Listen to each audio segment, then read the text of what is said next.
You know that feeling where you're exhausted, but your brain just will not shut off?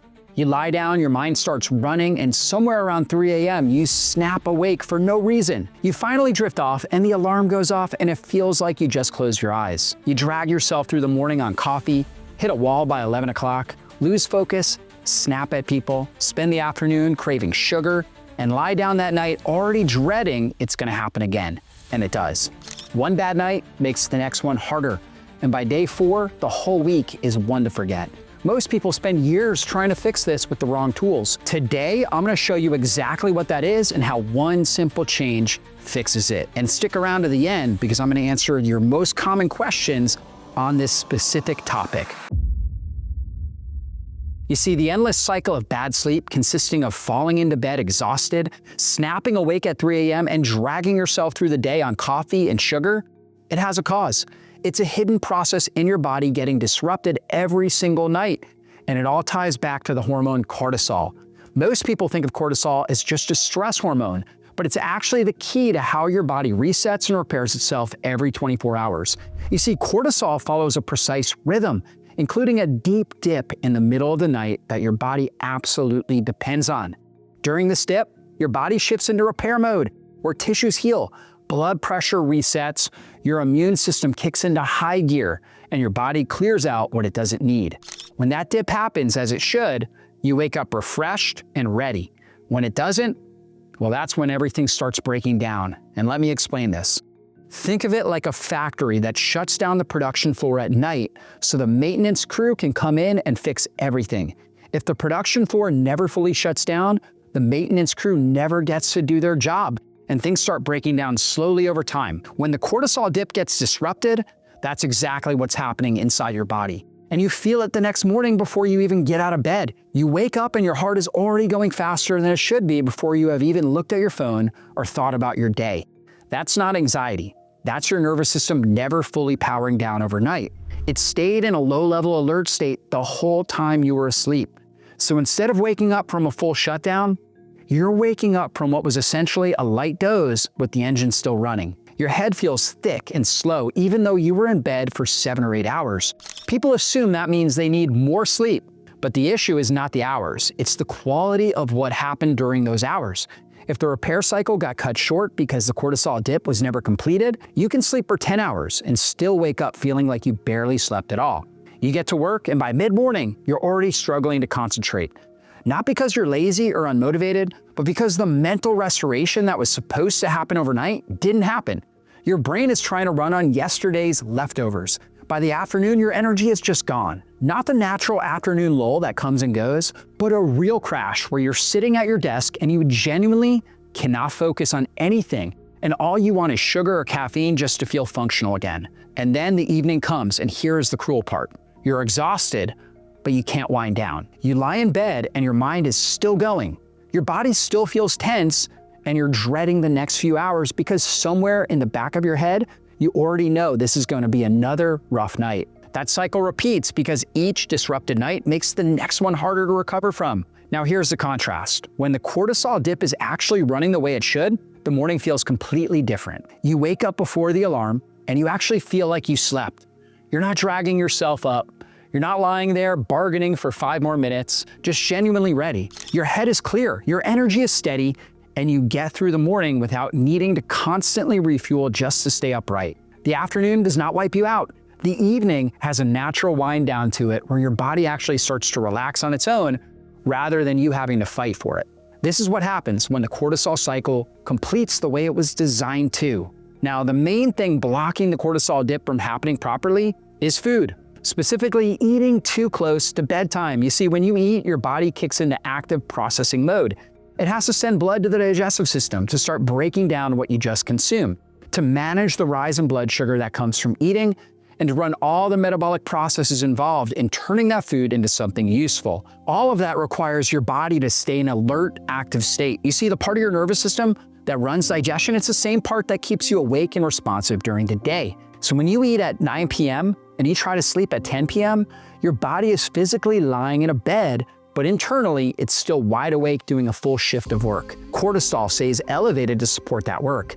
The deep dip that should start happening within the first couple of hours of sleep gets pushed back or never reaches the depth it needs to.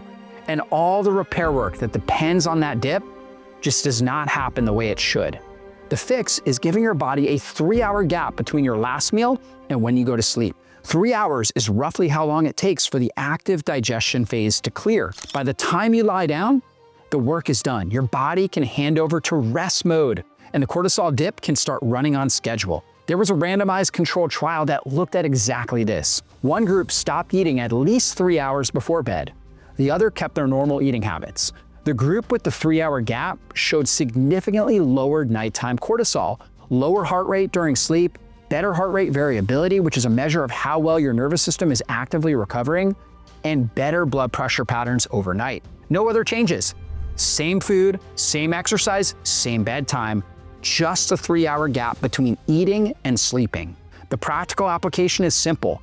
Figure out what time you usually go to sleep and count back 3 hours. That's your cutoff. If you're used to eating dinner at 9 or 10 p.m., this might mean shifting dinner earlier rather than just cutting out a late snack. And that adjustment will actually make a bigger difference than just stopping a small snack because you're extending the fasting window significantly. What you drink in that window matters too. Water is completely fine and actually helps. Plain herbal teas, they're fine. Anything with calories in it, including a splash of milk in tea or a small snack, starts the digestion process. Again, it resets the clock. The first few nights might feel a bit strange if eating late has been your pattern for a while. You might feel a little hungrier in the evening before bed during the first week, but that settles down within a week or two as your body adjusts to the new pattern. If 3 hours feels like a big jump, we'll start with 2 and build toward 3 gradually. Getting the direction right matters more than hitting 3 hours perfectly from night 1. It also matters what you eat in your last meal. If you're having processed foods and high glycemic carbs, that will cause disturbed sleep because you're causing a huge blood sugar and insulin spike. You need a high protein meal, so aim for 30 to 50 or more grams of protein.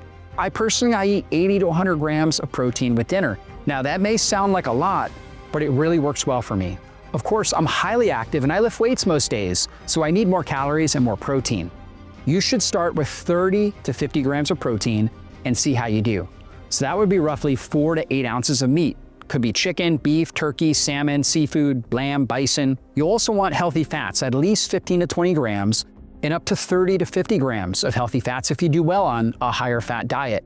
You're gonna get that fat from meat, from extra virgin olive oil, grass-fed butter, avocado, and good fiber from colorful fruits and vegetables. A good meal would be a 6-ounce steak or chicken breast or salmon fillet for protein with a side salad with 1 tablespoon of olive oil and 1 tablespoon of lemon juice and sea salt and herbs as your dressing, along with a small sweet potato with a half a tablespoon of butter and sea salt and cinnamon. Now that meal has the protein, healthy fats, fiber, healthy carbs, and colorful plant nutrients in it.